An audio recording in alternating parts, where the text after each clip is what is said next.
The magic നോവലിലേക്ക് സ്വാഗതം. Patturumal part 7. ഒരു വൈകുന്നേരം താമസ സ്ഥലത്തേക്ക് പോകാനായി വഹാബ് ബസ് സ്റ്റോപ്പിലെത്തി. അപ്പോൾ കണ്ടു ആ ഓട്ടോറിക്ഷ, ആസിയെ കാത്തു കിടക്കുന്ന ഓട്ടോറിക്ഷ.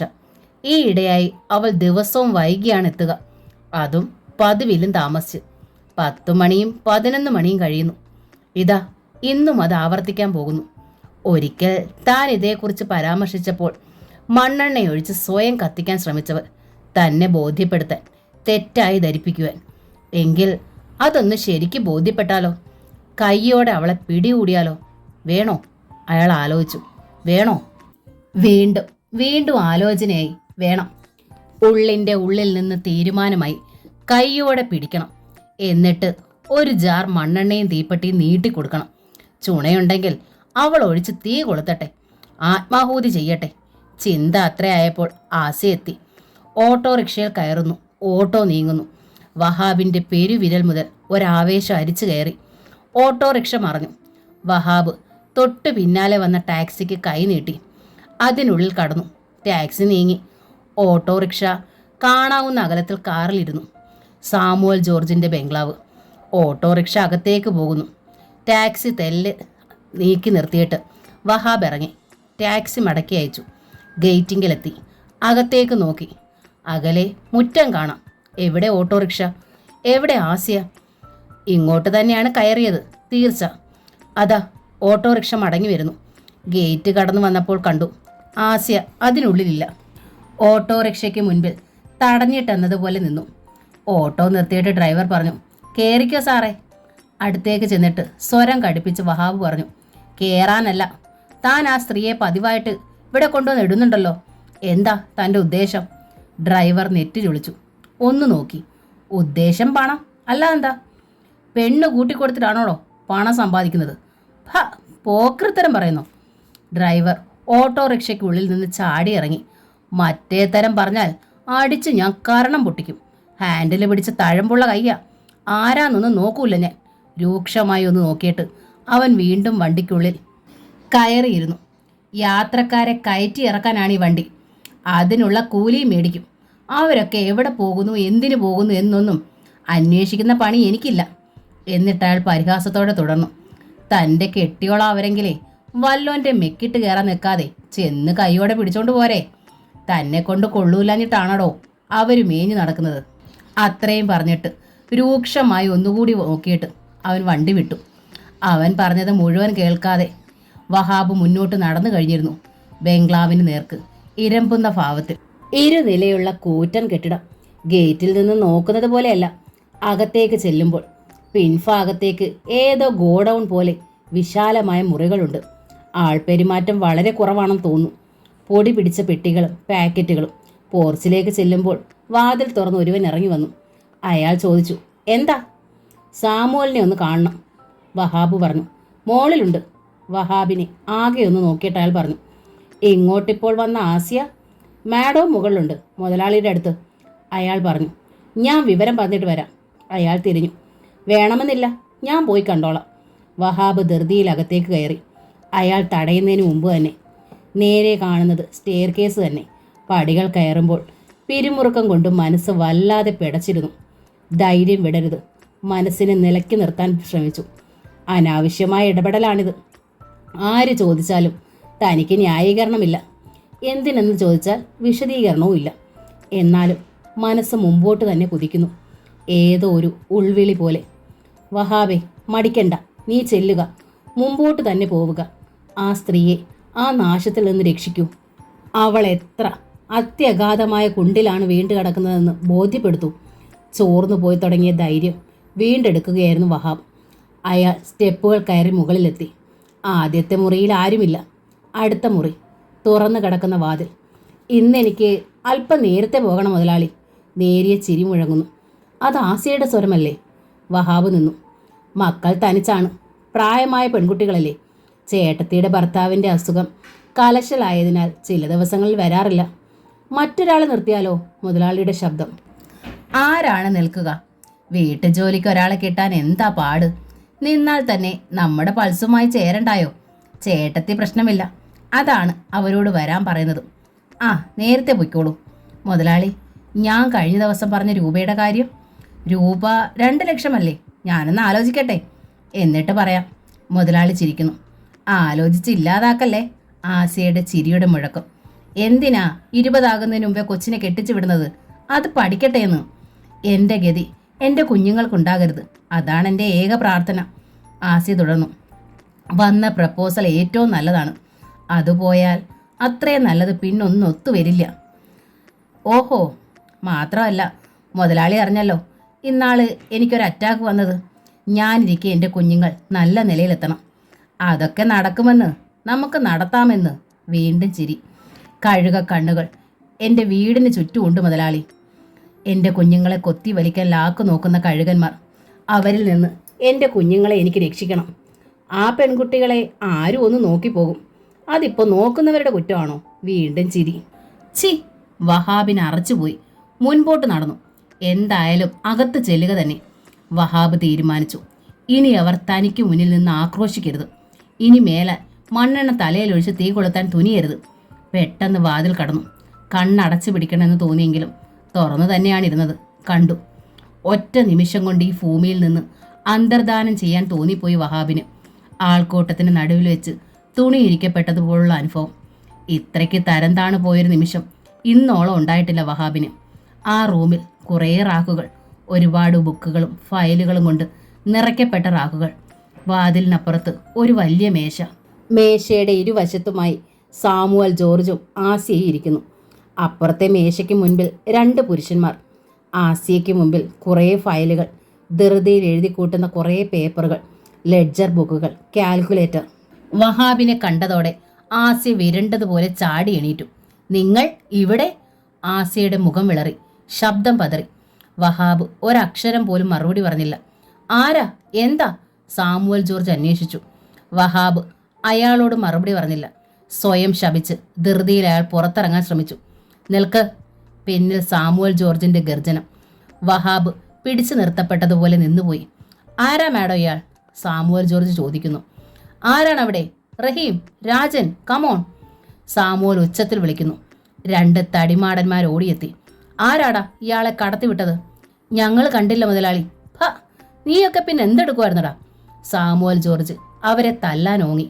പിടിച്ച് വെളിയിൽ തള്ളു ഈ റാസ്കലിനെ. സാമുവൽ ജോർജ് വഹാബിനെ ചൂണ്ടി ഗർജിച്ചു. റഹീമും രാജനും വഹാബിന്റെ നേർക്ക് നീങ്ങി. നിൽക്ക്! അതൊരാജ്ഞയായിരുന്നു ആസിയയുടെ. റഹീമും രാജനും നിന്നു. വീണ്ടും ആജ്ഞ. മുതലാളി, ആ മനുഷ്യനെ വിട്ടേക്ക്. ഇയാൾ ആരാണ് മാഡം? മുതലാളി ചോദിച്ചു. ആരായാലും വിട്ടേക്ക്. വീണ്ടും അതേ ഭാവം. ആജ്ഞ. മാഡം പറഞ്ഞതുകൊണ്ട് വിടുന്നു, സാമുവൽ മുതലാളി പറഞ്ഞു. പക്ഷെ ഒന്നുണ്ട്, ഇവിടെ കണ്ടത് ഇവിടെ മറന്നിട്ട് പൊയ്ക്കോണം. വെളിയിൽ മിണ്ടിയെന്നറിഞ്ഞാൽ അവിടെ പിന്നെ തടയാൻ മാഡം കാണൂല, ഓർത്തോ? വഹാബ് നടന്നു. ഒരക്ഷരം പോലും ശബ്ദിക്കാതെ പിന്നാലെ ചെന്നു. രാജനും റഹീമും അകമ്പടിയായി. ആ മാഡം ഇവിടെ ഉണ്ടായ തൻ്റെ ഭാഗ്യം, അല്ലെങ്കിൽ ഞങ്ങളുടെ കൈക്ക് പണിയായേനെ. റഹീം മുരണ്ടു. താൻ ആ മാഡത്തിൻ്റെ ആരാ? രാജൻ ചോദിച്ചു. ഞാൻ അയൽക്കാരനാണ്, വഹാബ് പറഞ്ഞു. താൻ എന്തിനാണ് ഇവിടെ വന്നത്? ആ മാഡം ഇങ്ങോട്ട് കയറുന്നത് കണ്ടു. എന്തിനാണെന്ന് നോക്കാൻ കയറി. എന്നിട്ട് മനസ്സിലായോ? ആ, എങ്കിൽ മനസ്സിൽ അതങ്ങ് മായ്ച്ചു കളഞ്ഞേക്ക്. പുറത്ത് മിണ്ടിയാൽ പിന്നെ താൻ ജീവനോടുണ്ടാവില്ല. ജീവനെടുക്കാൻ വരുന്നത് ഞങ്ങൾ തന്നെയാകും, അതാണ് പറഞ്ഞത്. ആ, ഞാൻ പറയില്ല. അത്യന്തം നിഗൂഢങ്ങളായ ബിസിനസ് രഹസ്യമാണ്, പറയരുത്. അതാണ് തൻ്റെ തടിക്ക് നല്ലത്, അവർ ഒരിക്കൽ കൂടി പറഞ്ഞു. ഗേറ്റ് വരെ അവർ അനുഗമിച്ചു. ഗേറ്റ് കടന്നതോടെ വഹാബ് ആകെ തകർന്നു പോയി. താനാണ് ഈ ഭൂമിയിലേക്കും വെച്ച് ഏറ്റവും നികൃഷ്ട ജന്തു എന്ന് തോന്നിപ്പോയി വഹാബിന്. അത്രയേറെ വെറുക്കപ്പെടേണ്ട ഒരു ജന്തു. ഈ ലോകം മുഴുവൻ തേവിടിശി എന്ന് വിളിച്ചു. മേഞ്ഞു നടക്കുന്നു എന്ന് പറഞ്ഞു. അസമയത്ത് പലരും പലയിടത്തും കണ്ടിട്ടുണ്ടെന്ന് പറഞ്ഞു. ഉശിരുള്ള ആണിൻ്റെ ചൂടറിയാഞ്ഞിട്ടാണ് അവരുടെ കുതിര കയറ്റം എന്ന് വരെ സഹപ്രവർത്തകർ പറഞ്ഞു. എല്ലാം താൻ കേട്ടു, വിശ്വസിച്ചു. വന്ന നാൾ മുതൽ താൻ അവരെ ഭർസിച്ചു, തരം താഴ്ത്താൻ ശ്രമിച്ചു. വാക്കുകൊണ്ടും പ്രവൃത്തി കൊണ്ടും മേലധികാരി എന്നതുപോലും മറന്ന് നീയെന്നും പോടിയെന്നും വിളിച്ചാക്ഷേപിച്ചു. മാപ്പ്, എല്ലാറ്റിനും മാപ്പ്, മാപ്പ്. മനസ്സാ വഹാബ് പറഞ്ഞുപോയി. ഹൃദയം കരയുകയായിരുന്നു. അതെ, ലോകം മുഴുവൻ വിളിച്ചോട്ടെ, നിങ്ങളത് പറയരുത്. അത് പറഞ്ഞപ്പോഴത്തെ ആ മുഖം, ആ മിഴികളിലെ ദുഃഖം ഇപ്പോഴറിയുന്നു പൊരുൾ. ആരൊക്കെ പറഞ്ഞാലും സാർ പറഞ്ഞാൽ അത് ഉമ്മയുടെ നെഞ്ചിൽ കൊള്ളും. അനീസയുടെ വാക്കുകൾ. അതെ, താൻ വിളിച്ചു തേവിടിശിയെന്നു. മുഖത്ത് നോക്കി. തൻ്റെ മുൻപിൽ നിന്നും മണ്ണെണ്ണ ഒഴിച്ച് തീ കത്തിക്കാൻ ഒരുങ്ങിയതാണ്, വെറുതെ അല്ല. 20 വയസ്സായ മകൾ കേൾക്കെയാണ് വിളിച്ചത്. വഹാബിൻ്റെ മനസ്സ് കേണു. ആസിയ, മാപ്പ്, 100 വട്ടം മാപ്പ്. പകൽ ഓഫീസിൽ ജോലി ചെയ്യുന്ന പണി കൂടാതെ രാത്രിയിൽ മറ്റൊരിടത്ത് പണി ചെയ്യുന്നു. Overtime. കണക്കില്ലാതെ വരവുള്ള സാമുവൽ ജോർജിന് ആ കണക്കുകൾ ഒളിപ്പിക്കാനും തിരിമറി നടത്താനും പറ്റുന്ന വിധത്തിലാവാം ആസിയ പണി ചെയ്യുന്നത്. നികുതി വെട്ടിപ്പോ കള്ളപ്പണമോ എന്തായാലും പറയുന്ന പണമായിരിക്കും പ്രതിഫലം. ഓഫീസിൽ നെറ്റ് സാലറി കുറച്ച് വാങ്ങുന്ന ആസിയയുടെ ലക്ഷറി ജീവിതത്തിൻ്റെ പൊരുൾ ഇതാണ്. കഷ്ടം. താൻ എത്ര തെറ്റായി ധരിച്ചു. തന്നോട് തന്നെ വഹാബിന് വെറുപ്പായി. വെറുതെ നടന്നു വഹാബ്. ദിക്കറിയാത്ത കൈക്കുഞ്ഞിനെ പോലെ എങ്ങോട്ടെങ്കിലും പോയി മുഖം ഒളിക്കാനായിരുന്നു ത്വര. എങ്കിലും തിരികെ താമസിക്കുന്ന സ്ഥലത്തേക്ക് തന്നെ മടങ്ങി. കവലയിൽ നിന്ന് ഇട റോഡിലേക്ക് തിരിയുമ്പോൾ ഇരുട്ട് വീണിരുന്നു.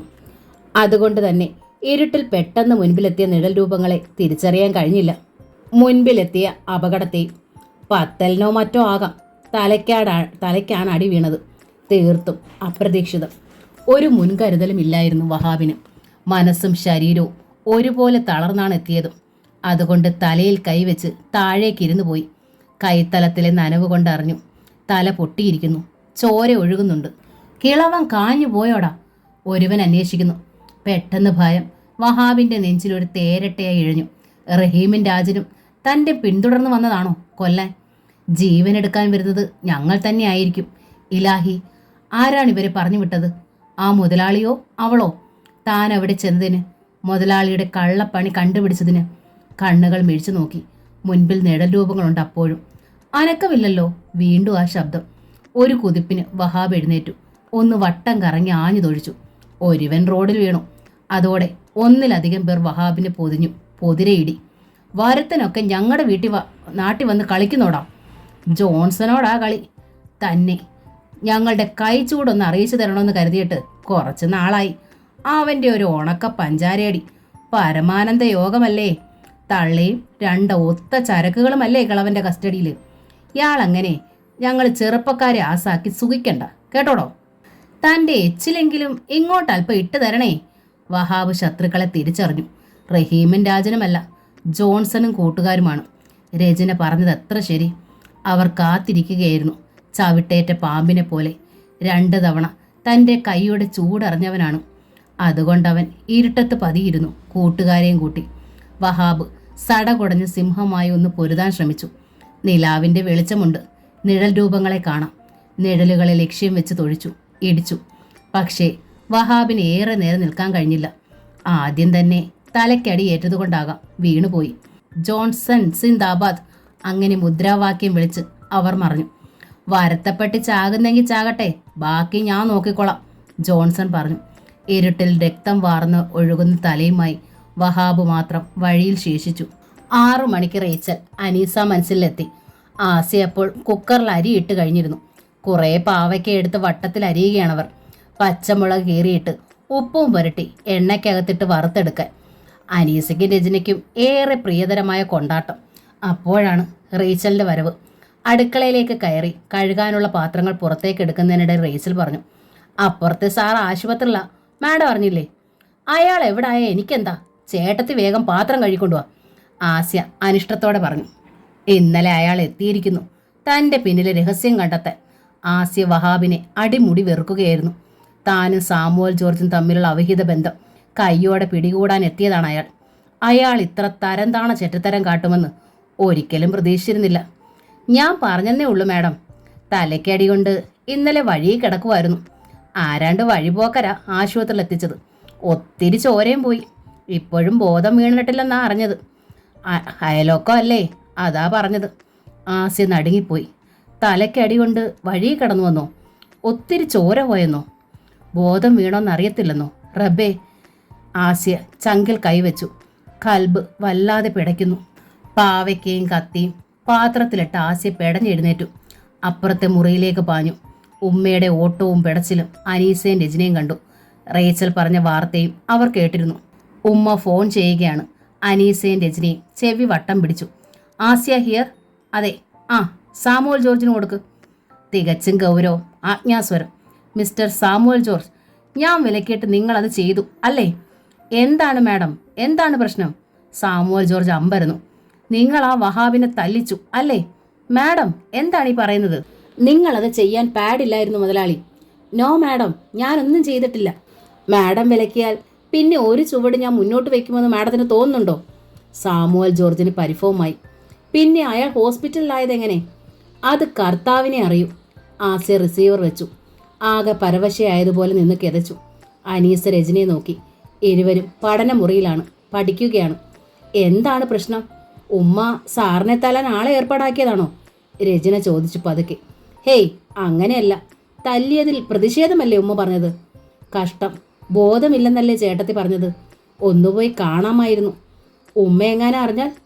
ഉമ്മ വല്ലാണ്ട് ബേജാറിലാണ്. എന്താ കാര്യം? അനീസയ്ക്ക് മറുപടി പറയാനായില്ല. അവളും വല്ലാതെ വിഷമത്തിലായി. സാറിൻ്റെ സ്ഥിതി എന്താണാവോ? സാറിന് എന്ത് പറ്റിയതാണാവോ? അടുത്ത ആരെങ്കിലും ഉണ്ടോ? ആരുണ്ടാകാനാണ്? അകലെയല്ലേ വീട്, ആരറിയിക്കാനാണ്? ഇരുട്ടിൽ നിന്ന് വെളിച്ചത്തിലേക്ക്, ലോകത്തിലേക്ക് മെല്ലെ കാല് നിവർന്നു നിന്നതുപോലെ വഹാബ് ഇമ ചിമ്മി മിഴികൾ തുറന്നു. അപ്പോൾ മനസ്സിലായി താൻ ഹോസ്പിറ്റലിലാണ്. ചെറിയ സൂചിയുടെ സുഷിരത്തിൽ നിന്ന് കയ്യിലൂടെ രക്തം കയറുന്നു. എല്ലാം ഓർമ്മ വന്നു. ജോൺസണും കൂട്ടരും തല്ലിയത്, വഴിയിൽ വീണത്. ആരാണ് തന്നെ ഇവിടെ എത്തിച്ചത്? ഗവൺമെൻറ് ഹോസ്പിറ്റലിലാണെന്ന് തോന്നുന്നു. നേരം പുലരും മുമ്പ് ബ്ലഡ് തീർന്നു. ബ്ലഡ് സംഭരിച്ചിരുന്ന പോളിത്തീൻ ബാഗ് മാറ്റി പകരം ട്രിപ്പ് ഇട്ടുകൊണ്ട് വാർഡിലെ ഡ്യൂട്ടി നേഴ്സ് ചോദിച്ചു, എന്താ ഉണ്ടായത്? അടിപിടി ഉണ്ടാക്കിയല്ലേ? സിസ്റ്ററിനെ നോക്കി ചെറുതായൊന്ന് ചിരിച്ചതേ ഉള്ളൂ വഹാബ്. ആരോ ഇവിടെ കൊണ്ടുവന്നെത്തിച്ചു. എന്നിട്ടവർ സ്ഥലം വിട്ടു. പുലിവാല് പിടിക്കാൻ കഴിയാഞ്ഞിട്ടാവും. എന്തായാലും ഡോക്ടർ പെട്ടെന്ന് ചെയ്യാവുന്നതൊക്കെ ചെയ്തു കേട്ടോ. നേരിയ ചിരിയോടെ സിസ്റ്റർ ഒരു പേപ്പർ തുണ്ടുമായിട്ടെത്തി. അഡ്രസ്സ് പറഞ്ഞോളൂ, വീട്ടിൽ അറിയിക്കാൻ ഏർപ്പാടുണ്ടാക്കാം. വഹാബ് ഒരു നിമിഷം കണ്ണുകൾ അടച്ചു പിടിച്ചു. ഏത് അഡ്രസ്സ്? എങ്ങോട്ട് അറിയിക്കാൻ? അനിയനെ അറിയിച്ച് വിഷമിപ്പിക്കണോ? ആരിഫയുടെ വീട്ടിലായാലോ? വേദനയും കണ്ണീരുമായി കിടക്കുന്ന അവൾക്ക് അതിരട്ടിക്കുമെന്നല്ലാതെ എന്തു ചെയ്യാനാവും? ഹോസ്പിറ്റലിൽ കിടക്കുന്ന തന്നെ വന്നൊന്ന് ശുശ്രൂഷിക്കാൻ പോയിട്ട് ഒന്ന് കാണാൻ പോലും കഴിയില്ലല്ലോ എന്ന സങ്കടം അവളെ വല്ലാതെ ഞെരിച്ചു കൊല്ലും. പിന്നെയുള്ളത് താമസിക്കുന്ന വാടക വീടാണ്. അവിടെ ആരിയ്ക്കുന്നു? പറഞ്ഞോളൂ, അഡ്രസ് പറയൂ. സിസ്റ്റർ പറഞ്ഞു വീണ്ടും. ആരെ അറിയിക്കാനില്ല സിസ്റ്റർ, പ്രത്യേകിച്ച് ഒരഡ്രസ്സുമില്ല. വഹാബിൻ്റെ സ്വരം താണിരുന്നു. എന്താണ് ഈ പറയുന്നത്? സിസ്റ്റർ അന്താളിച്ചു. ആരെ അറിയിക്കാതെ നിങ്ങൾ ഇവിടെ കിടക്കാനോ? വഹാബ് നെടുവീർപ്പെട്ടു. ആള് പ്രശ്നക്കാരനാണ് സിസ്റ്റർ കരുതി. എങ്കിൽ നിങ്ങളുടെ ഏതെങ്കിലും ഒരു ഫ്രണ്ടിൻ്റെ പേര് പറയൂ, അഡ്രസ്സും. എനിക്ക് ഈ നാട്ടിൽ ഫ്രണ്ട്സ് ആരുമില്ല സിസ്റ്റർ, വഹാബ് പറഞ്ഞു. സിസ്റ്റർ തിരിച്ചും മറിച്ചും ചോദിച്ചിട്ടും വഹാബ് ഒരു അഡ്രസ്സും പറഞ്ഞില്ല. പക്ഷേ ഡോക്ടർ റൗണ്ട്സിന് വന്നപ്പോൾ സ്ഥിതി മാറി. ഏതെങ്കിലും ഒരു അഡ്രസ്സ് പറഞ്ഞേ മതിയാകൂ എന്നായി. താമസിക്കുന്ന വീട് അഡ്രസ്സ് പറഞ്ഞു. അവിടെ ആരുമില്ല ഡോക്ടർ, ആരും എന്നെ അന്വേഷിച്ച് വരാനുമില്ല, വഹാബ് പറഞ്ഞു. എങ്ങനെയാണ് നിങ്ങളുടെ തല പൊട്ടിയത്? ആരാണ് നിങ്ങളെ ആക്രമിച്ചത്? ഇരുട്ടായിരുന്നു, ആരാണെന്നറിയില്ല. 2-3 പേരുണ്ടായിരുന്നു. എന്തിനാണ് എന്നെ ആക്രമിച്ചതെന്നും അറിയില്ല. അക്രമികൾക്ക് ഒരുപക്ഷെ ആള് മാറിപ്പോയിട്ടുണ്ടാകും, വഹാബ് പറഞ്ഞു. പോലീസ് വന്നപ്പോഴും അതുതന്നെ പറഞ്ഞു. ഓഫീസ് അഡ്രസ്സ് പോലും കൊടുത്തില്ല. ആളെ അറിയില്ല എന്ന് പറഞ്ഞു. അതുകൊണ്ട് തന്നെ കേസുമില്ല. 4 മണി. ബെഡിൽ വെറുതെ കണ്ണുമടച്ച് കിടക്കുകയായിരുന്നു വഹാബ്. തലയ്ക്ക് നേരിയ ചുളുചുളുപ്പുണ്ട്.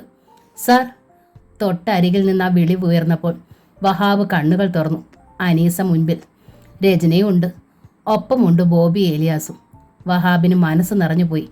തന്നെ കാണാൻ ഇവർ എത്തിയല്ലോ. എന്തുണ്ടായി സാർ? ആരാണ് സാറിനെ ഉപദ്രവിച്ചത്? ഉത്കണ്ഠയോടെ അനീസ ചോദിച്ചു. അറിയില്ല കുട്ടി, വഹാബ് പറഞ്ഞു. ആളറിയാതെ ആരോ ആക്രമിച്ചതാണ്. എൻ്റെ കഷ്ടകാലം. വഹാബ് പുഞ്ചിരിക്കാൻ നോക്കി. അയാൾക്കരികിലിരുന്ന് ബോബി തലയിലെ കെട്ട് പരിശോധിച്ചു. മുറിവിനെക്കുറിച്ച് ഉത്കണ്ഠപ്പെട്ടു. 6 സ്റ്റിച്ചുണ്ട്, വഹാബ് പറഞ്ഞു. വേദനയോ? രചന ചോദിച്ചു. ഉണ്ടായിരുന്നു. നിങ്ങൾ വന്നതോടെ വേദന പറന്നു. വഹാബ് ചിരിച്ചു. കൂടെ അവരും. അവർ വഹാബിന് കുടിക്കാൻ ചായയും കഴിക്കാനുള്ള ആഹാരവും വാങ്ങിച്ചു. ആരാ ഒരു സഹായത്തിനിവിടെ? ആരുമില്ലല്ലോ, അനീസ സങ്കടപ്പെട്ടു. അടുത്ത ബെഡിൽ കിടക്കുന്നവരുടെ ബന്ധുക്കളൊക്കെ നല്ലവരാ. എന്ത് സഹായവും ചെയ്യും, എന്തു പറഞ്ഞാലും വാങ്ങിത്തരും. ഇവിടെ എത്തിയാൽ ഇത് ഒരു ലോകമല്ലേ അനീസ. എല്ലാവരും പരസ്പരം സഹായിക്കുന്നു. വീട്ടിലറിയിച്ചോ? വേണ്ട, ഇത് നിസ്സാരം. 2-3 ദിവസം കഴിയുമ്പോൾ ഡിസ്ചാർജ് ആകും. വെറുതെ വീട്ടിലറിയിച്ച് വീടിളക്കി മറിക്കുന്ന എന്തിനാ? അടുത്ത ബെഡിൽ കിടന്നിരുന്ന രോഗി ചോദിച്ചു. ആരാ വന്നത്? മക്കളാ? വഹാബ് വിളറിയ മട്ടിൽ അനീസയെ നോക്കി. അതെ, ചോദിച്ച ആളിനോട് മറുപടി പറഞ്ഞത് അനീസയാണ്. ഞങ്ങൾ മക്കളാണ്. മമ്മി അറിഞ്ഞില്ലായിരിക്കും അല്ലേ? വീണ്ടും ചോദ്യമായി. മമ്മി വരും. ഇത്തവണ മറുപടി പറഞ്ഞത് ബോബിയാണ്. വഹാബ് കണ്ണുകൾ അടച്ചു കിടന്നു. യാത്ര പറയുമ്പോൾ വഹാബിൻ്റെ കൈത്തലം കവർന്ന് ബോബി പറഞ്ഞു, സാറിന് പെട്ടെന്ന് സുഖമാകട്ടെ, എന്നിട്ടല്ലേ ഞങ്ങളെ സഹായിക്കാനാവൂ. വഹാബ് നോക്കി. സാറ് പറഞ്ഞ പ്ലാൻ നടപ്പാക്കാനാണ് എൻ്റെ തീരുമാനം. ബോബി ചിരിച്ചു. വഹാബ് നടുങ്ങി. അമ്പോ, ചെക്കനെ എടുത്തു ചാടാൻ തന്നെ തീരുമാനിച്ചോ? അനീസയെ ശ്രദ്ധിച്ചു. ആ മുഖം പ്രഫുല്ലമാണ്. പടച്ചവനെ, ശ്വാസം നിന്നു പോകുമോ എന്ന് തന്നെ വഹാബ് ഭയപ്പെട്ടു. സാർ സുഖമായി കഴിഞ്ഞ് നമുക്ക് ഒരുമിച്ച് നീങ്ങാം, ബോബി പറഞ്ഞു.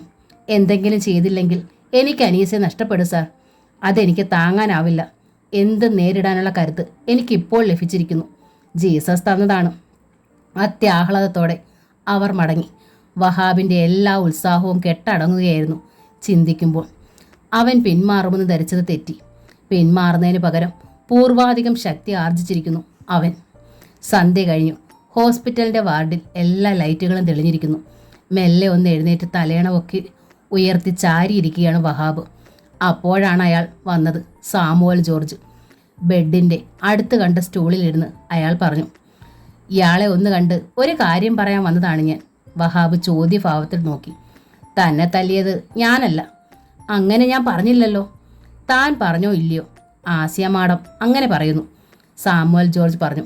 തന്നെ ഞാൻ തല്ലുമായിരുന്നു, കൊല്ലാൻ പോലും മടിക്കുമായിരുന്നില്ല താനും. കാരണം താൻ എൻ്റെ ബംഗ്ലാവിൽ വന്നു, എൻ്റെ ബിസിനസ് രഹസ്യം കണ്ടെത്തി. എനിക്കത് ചെയ്യേണ്ടി വരുമായിരുന്നു താനും. പക്ഷേ മാഡം വിലക്കി.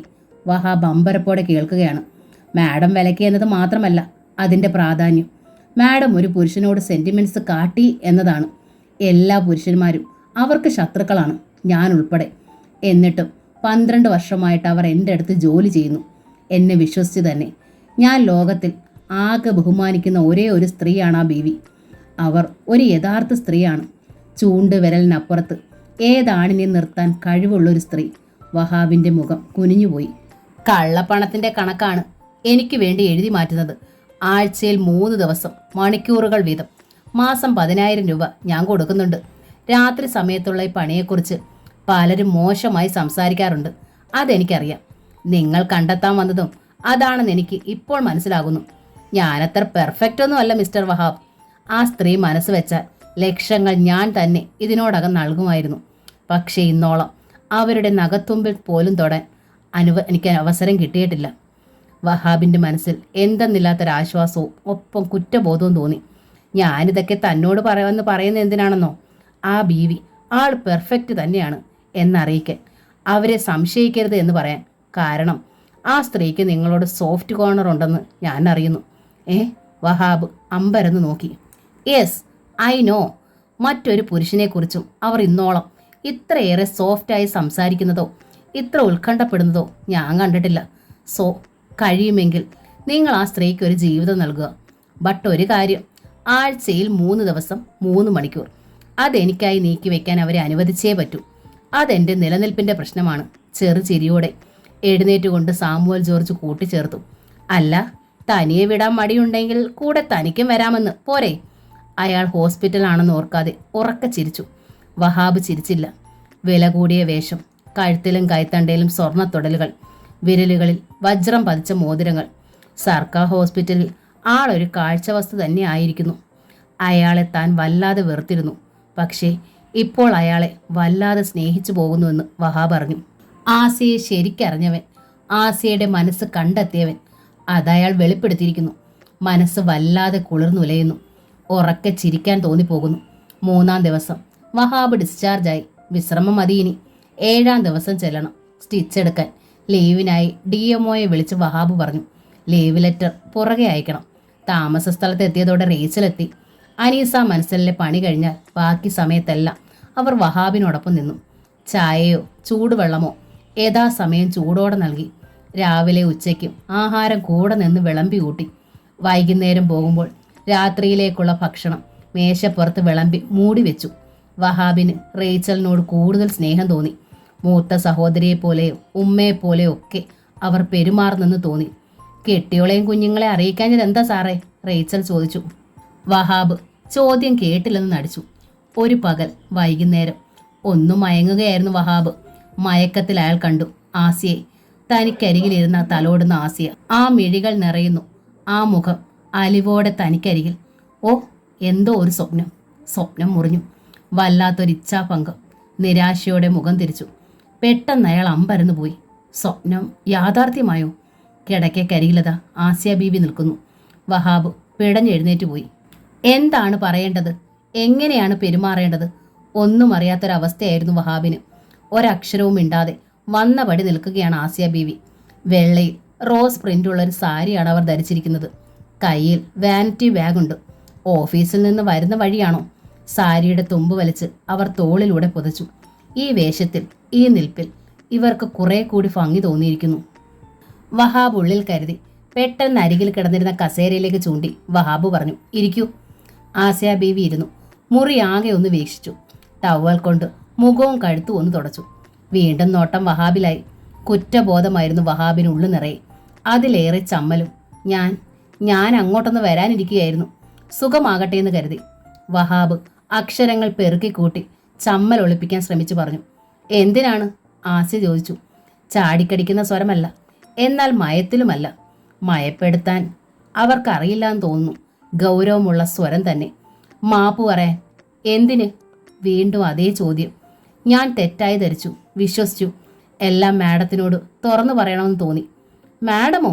ആസിയ ബീവി ഒന്നു നോക്കി പരിഹാസം പോലെ. നിങ്ങൾ തേവിടിശി, ഇതിനെല്ലാം അപ്പുറത്തോ മാഡം? അതോ ഇപ്പുറത്തോ? സോറി മാഡം, ഓഫീസിൽ തന്നെ പലരും പലതും പറഞ്ഞു. പലതും പിന്നെയും ആരൊക്കെ എന്തൊക്കെയോ പറഞ്ഞു. വിശ്വസിച്ചു പോയി. വഹാബിൻ്റെ താണസ്വരം. ഓ, സാഹചര്യം കൂടി അങ്ങനെയാണെന്ന് കണ്ടപ്പോൾ. സാഹചര്യം? ആസിയ ബീവി വീണ്ടും നോക്കി. എന്താണ് സാഹചര്യം? ആണിൻ്റെ ചൂരടിക്കാതെയുള്ള ഉറക്കം, അതാണോ? വഹാബ് വിളറിപ്പോയി. അതോ പല ദിവസങ്ങളിലും വൈകി വരുന്നു എന്നതോ? സാമുവൽ ജോർജ് മാത്രമുള്ള ബംഗ്ലാവിലേക്ക് ഒറ്റയ്ക്ക് കയറിപ്പോകുന്നതോ? എല്ലാം. വഹാബ് പറഞ്ഞു. എല്ലാം എൻ്റെ ധാരണയ്ക്ക് ബലമേകി. തിരുത്താൻ മാഡം തുനിഞ്ഞതുമില്ല. പക്ഷേ ഇങ്ങനെ ഒരു വർക്കായിരുന്നുവെന്ന് ഞാൻ ഊഹിച്ചത് പോലുമില്ല. യെസ്, അതായിരുന്നു എനിക്കും ആവശ്യം. ഊഹിക്കുക പോലും അരുത് ആരും. സർവീസിലിരിക്കെ മറ്റൊരിടത്ത് നിന്ന് എനിക്ക് ശമ്പളമായിട്ട് വാങ്ങാൻ നിയമമില്ലല്ലോ. അതുകൊണ്ട് ആരും അറിയരുതെന്ന് കരുതി. പിന്നെ പണം എങ്ങനെ ഉണ്ടാകുന്നു എന്നതല്ലേ. ആൺതുണയില്ലാതെ ഒറ്റയ്ക്ക് കഴിയുന്നവളല്ലേ. ഈ സ്വാതന്ത്ര്യത്തിനിടയിൽ ഇതൊക്കെ ഉണ്ടാക്കാമല്ലോ. അപ്പോൾ ആസിയയുടെ മുഖത്തൊരു ചിരി പരന്നു. വഹാബിനെ നോക്കി ഇളിക്കുന്ന ഭാവം. അയാൾ വിളറിപ്പോയി. ഞാനിപ്പോൾ വന്നത് നിങ്ങളോട് മാപ്പ് ചോദിക്കാനാണ്. ആസിയ പറഞ്ഞുകൊണ്ട് എഴുന്നേറ്റു. എന്തിന്? ആ സാമുവൽ ജോർജിനെ ഞാൻ വിലക്കിയിട്ടും നിങ്ങളെ തല്ലി. എനിക്കതിൽ മനസ്സറിവില്ല. വഹാബ് ഞെട്ടി മുഖമുയർത്തി. നിങ്ങൾ എന്തിനാണ് വന്നതെന്നും നിങ്ങളുടെ ഉള്ളിലിരിപ്പ് എന്താണെന്നും നിങ്ങൾ കണ്ടെത്താൻ കൊതിച്ച രഹസ്യം അതായിരുന്നില്ല എന്നും എനിക്കറിയാം. ബട്ട് അയാൾക്കറിയില്ല. അയാൾ കള്ളപ്പണവും വെള്ളപ്പണവും തിരിക്കുന്ന രഹസ്യം മറ്റൊരാൾ അറിഞ്ഞു എന്നതാണ് പ്രശ്നം. അങ്ങനെ ആരും അറിയുന്നത് അയാൾക്ക് ഇഷ്ടമല്ല. അതാണ് അയാൾ നിങ്ങൾക്ക് പുറകെ ആളെ വിട്ടത്. പക്ഷേ ഞാൻ എത്ര ചോദിച്ചിട്ടും അയാൾ സമ്മതിക്കുന്നില്ല. എനിക്കറിയാം, അയാൾക്ക് മാത്രമേ ഇങ്ങനെ ചെയ്യാനാവൂ. എൻ്റെ വാക്കിനെ മറികടന്ന അയാൾക്ക് ഞാൻ വെച്ചിട്ടുണ്ട്. ആസിയ ബീവി കിതച്ചു. പ്ലീസ് മാഡം, എന്നെ തല്ലിയത് അയാളോ ഗുണ്ടയോ അല്ല എന്നെങ്ങനെ ഉറപ്പിക്കാം? ഇരുട്ടായിരുന്നില്ലേ? അടികൊണ്ട് നിങ്ങൾ വീഴുകയും ചെയ്തു, ബോധം കെട്ട്. മാഡം, ഞാൻ പറയുന്നത് ദയവായി കേൾക്കുക. വഹാബ് ഇടയിൽ കടന്നു. ഇരുട്ടായിരുന്നെങ്കിലും ആളെ എനിക്ക് മനസ്സിലായി. അടികൊണ്ട് എങ്കിലും ബോധം കെട്ടിയത് പിന്നീടാണ്. വീണു പോയി കഴിഞ്ഞ്. ആസിയ നോക്കി. ആ മുതലാളിയുടെ ഗുണ്ടകളല്ല എന്നെ ആക്രമിച്ചത്. ആ ജോൺസണും കൂട്ടരുമാണ്. ജോൺസണും കൂട്ടരുമോ? ആസിയ നടുങ്ങിപ്പോയി. അതെ, അവർ പകരം വീട്ടിയതാണ്. ആസിയ സ്തംഭിച്ചുപോയി. എന്നിട്ട് ആളെ തിരിച്ചറിഞ്ഞില്ല, ഇരുട്ടായിരുന്നു എന്ന് നിങ്ങൾ പറഞ്ഞതോ? അനീസയ്ക്കും രചനയ്ക്കും വേണ്ടി. വഹാബ് മുറിയിലൂടെ ഒരു ചാൽ നടന്നു. ആസിയയ്ക്ക് മുഖം കൊടുക്കാതെ ജനലിലൂടെ പുറത്തേക്ക് നോക്കിക്കൊണ്ട് പറഞ്ഞു. മക്കളില്ലെങ്കിലും എനിക്ക് അവരുടെ മാനാഭിമാനങ്ങളെക്കുറിച്ച് അറിയാം. ആസിയ വിളറി. ജോൺസണും കൂട്ടരുമാണ് തല്ലിയെന്ന് പറഞ്ഞാൽ അതെന്തിന് എന്ന ചോദ്യമാകും. അതെന്തിന് എന്ന് ഞാൻ പറഞ്ഞാലോ, നാട്ടിൽ ചീത്തപ്പേരാകുന്നത് അനീസയ്ക്കും രചനയ്ക്കുമാണ്. അത് ഞാൻ ഇഷ്ടപ്പെടില്ല. മാത്രമല്ല, എൻ്റേതല്ലെങ്കിലും എൻ്റേതായി കരുതാവുന്ന ആ കുഞ്ഞുങ്ങൾക്കായി അത്രയും ചെയ്തതോ അടി കൊണ്ടതോ ഒരു തരത്തിൽ പറഞ്ഞാൽ എനിക്കൊരു അഭിമാനം തന്നെയാണ്. വഹാബ് തിരിഞ്ഞു നോക്കി. പിന്നിൽ ആസ്യ ഉണ്ടായിരുന്നില്ല. അയാൾ ധൃതിയിൽ മുൻവശത്തെത്തി. ഗേറ്റ് കടന്ന് അപ്പുറത്തിറങ്ങുകയാണ് ആസ്യ. പിന്നെ തിരിഞ്ഞു നോക്കാതെ അവർ അപ്പുറത്തെ ചെടികൾക്കിടയിൽ മറഞ്ഞു. ദീർഘമായൊരു നിശ്വാസത്തോടെ വഹാബ് തിരിഞ്ഞു. മുൻപിൽ ഷാജഹാൻ, ആരിഫയുടെ ഇളയ സഹോദരൻ. വഹാബ് ഒന്നും ഞെട്ടിപ്പോയി. ഇവൻ എപ്പോൾ വന്നു? ഞാൻ അല്പസമയമായി, ഷാജഹാൻ പറഞ്ഞു. വഹാബ് വിളറി. വിഷമത്തോടെ മുഖം തിരിച്ചു. ആസ്യ തൻ്റെ മുറിയിലുണ്ടായിരുന്നപ്പോൾ തന്നെ ഷാജഹാൻ വന്നുവെന്നോ? ഈ വീട് കണ്ടെത്താൻ ഇത്തിരി വിഷമിച്ചു. വന്നപ്പോൾ ഷാജഹാൻ ഒന്ന് നിർത്തി. അറിയാതെ മുള്ളിൽ ചവിട്ടിയതുപോലെ വഹാബ് നിന്നു. വന്നപ്പോൾ എന്താണ് ഇവൻ നിർത്തിയത്? ആ സ്ത്രീ അപ്പുറത്തെ വീട്ടിലേതാ അല്ലേ? ഷാജഹാൻ ചോദിച്ചു. ആ അതെ, എൻ്റെ ഓഫീസിൽ തന്നെ അവർക്കും ജോലി. തലയിലെ കെട്ടിന്മേൽ തൊട്ട് വഹാബ് പറഞ്ഞു. വിവരം അറിയാൻ വന്നതാ. ഷാജഹാൻ അനീസ മനസ്സിലേക്ക് ഒന്ന് നോക്കി. എന്നിട്ട് തിരിഞ്ഞ് വഹാബിൻ്റെ തലയിലെ കെട്ടിലേക്കും. എന്തു പറ്റി അളിയന്? എന്താണ് തലയിലെ കെട്ട്? ഒന്ന് വീണു, വഹാബ് കള്ളം പറഞ്ഞു. എന്നിട്ട് ഒന്ന് അറിയിക്കാതിരുന്നത് എന്താ? അവിടെ ആളില്ലായിട്ടല്ലോ. അളിയൻ ഇവിടെ ഒറ്റയ്ക്ക് കഴിഞ്ഞത് എന്തിനാണ്? ഷാജഹാന്റെ സ്വരത്തിൽ കുറ്റപ്പെടുത്തലുകൾ ഉണ്ടായിരുന്നു. വഹാബ് മൗനം പാലിച്ചു.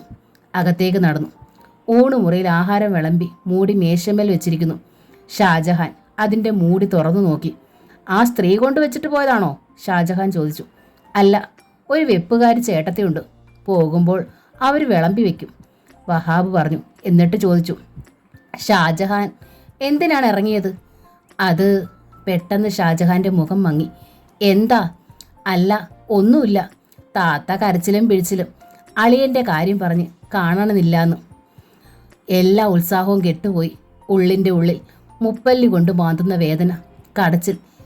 എങ്ങനെയുണ്ട് പുതിയ ഡോക്ടറുടെ ചികിത്സ? ഭേദമുണ്ട്, അങ്ങനെയാണ് ഉമ്മ പറയണത്. ഷാജഹാന് നിസ്സംഗത. ഷാജഹാൻ എന്തു തോന്നുന്നു?